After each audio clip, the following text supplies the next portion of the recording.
सास दमाद और उनकी प्रेम कहानी। अलीगढ़ में आजकल हर किसी की जुबान पर इन दिनों बस यही मामला है। बेटी की शादी से 9 दिन पहले उसकी सगी मां अनीता उर्फ सपना उर्फ अपना देवी अपने होने वाले दामाद राहुल के साथ फरार हो गई। हालांकि जिस दिन शादी होनी थी यानी 16 अप्रैल को, उसी दिन पुलिस ने सास दमाद की जोड़ी को पकड़ लिया। इस मामले में राहुल को लेकर सास के पति जितेंद्र ने दावा किया था कि वो महिलाओं को पैसे के लिए फंसाता है। अब मामले में सास का भाई भी सामने आया है। राजेश ने अपने जीजा की तरफदारी की है, वहीं राहुल पर गंभीर आरोप लगाए हैं। बता दें, मामला अलीगढ़ के मडराक थाने का है। यहाँ एक गांव में रहने वाले जितेंद्र कुमार बेंगलुरु में काम करते हैं। कुछ महीने पहले उन्होंने अपनी बेटी शिवानी का रिश्ता राहुल के साथ तय किया था। बेटी की शादी के लिए पिता ने 5 लाख का जेवर तैयार करवाया था और 3,50,000 रुपए का इंतजाम किया था, मगर होने वाले दूल्हे का दिल तो अपनी सासू मां पर आ गया था। ऐसे में दोनों ने प्लान बनाया और फरार हो गए। पति जितेंद्र का दावा था कि भागने से पहले महिला ने अपनी बेटी की शादी के लिए बनवाए गहने और जमा किए पैसे भी साफ कर दिए थे। परिजनों ने थाने में इसकी रिपोर्ट दर्ज करवाई थी, मगर करीब 10 दिन बाद पुलिस ने सास दमाद की जोड़ी को गिरफ्तार कर लिया। अब एक के बाद एक चौंकाने वाले दावे किए जा रहे हैं। सास के भाई राजेश का कहना है कि वो अपने जीजा जितेंद्र की तरफ है। उन्होंने कहा, मैं चाहता हूं कि मेरी बहन जीजा के पास वापस आ जाए। अगर लौट कर नहीं आई तो उसके खिलाफ सख्त एक्शन होना चाहिए। वहीं साले ने होने वाले दामाद राहुल को लेकर गंभीर बात कही। उन्होंने कहा कि राहुल का तो महिलाओं को ठगना पेशा है।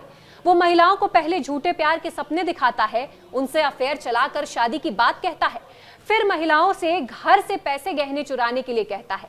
महिलाएं जब राहुल के जाल में फंस जाती हैं तो वो वही करती हैं जो राहुल उनसे करवाता है। उसके बाद राहुल उन्हें 10 से 15 दिन होटलों में ठहराता है।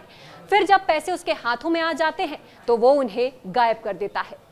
उन्होंने कहा कि पैसे लेने के बाद महिलाओं से फिर उसे कोई मतलब नहीं रहता, चाहे वो जिए या मरे।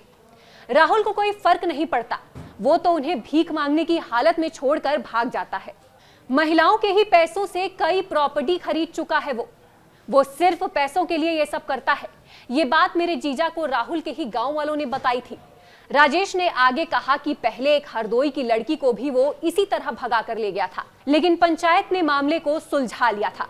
एक और युवती के साथ भी उसने ऐसा ही किया। अब उसने मेरी ही बहन को फंसा लिया। मेरी बहन घर से 5 लाख के गहने और 3 लाख का कैश लेकर भागी थी। वो पैसे इन्होंने कहां रखे हैं नहीं पता। पुलिस को इस मामले में अच्छे से जांच करनी चाहिए। राहुल सपना की प्रेम कहानी दोनों ही परिवारों के लिए शर्म की वजह बन गई है। हर कोई इससे चटकारे लेकर सुन रहा है। राहुल के पिता ओमवीर बेटे की हरकत से बहुत ही नाराज है।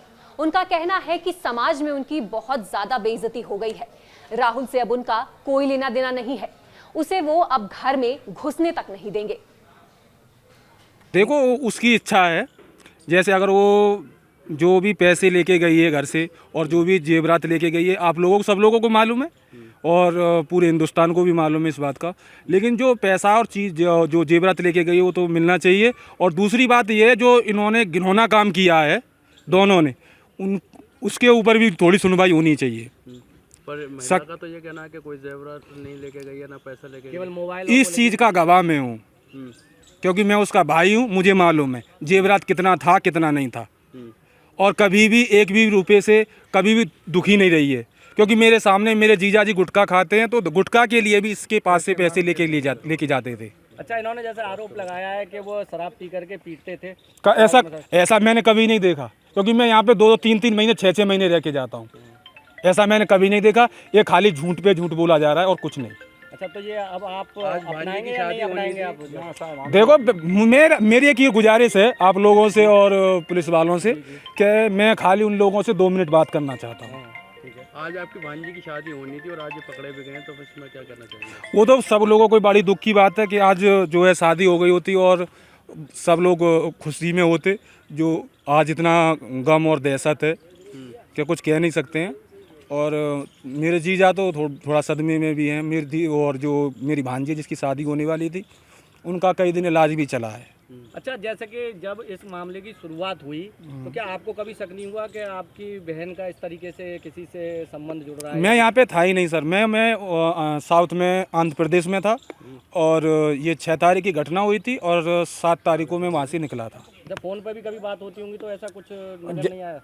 ऐसा था ना, 2-3 महीने से मेरी बातें बंद हो चुकी थी। अच्छा। हाँ, तो कभी भी मैं कॉल करता था तो कभी हमेशा बिजी जाता था और फ़ोन कभी रिसीव नहीं किया। 1-2 बार रिसीव भी किया तो मुझे गाली भी दी है। अब भांजी की शादी होगी या नहीं होगी? अब ये किसके साथ रहेंगे? ये इनको अपनाएंगे आप लोग? नहीं, ऐसा अपना बिल्कुल गलत बात है, लेकिन जो जेवरात और पैसा है वो मिलना चाहिए।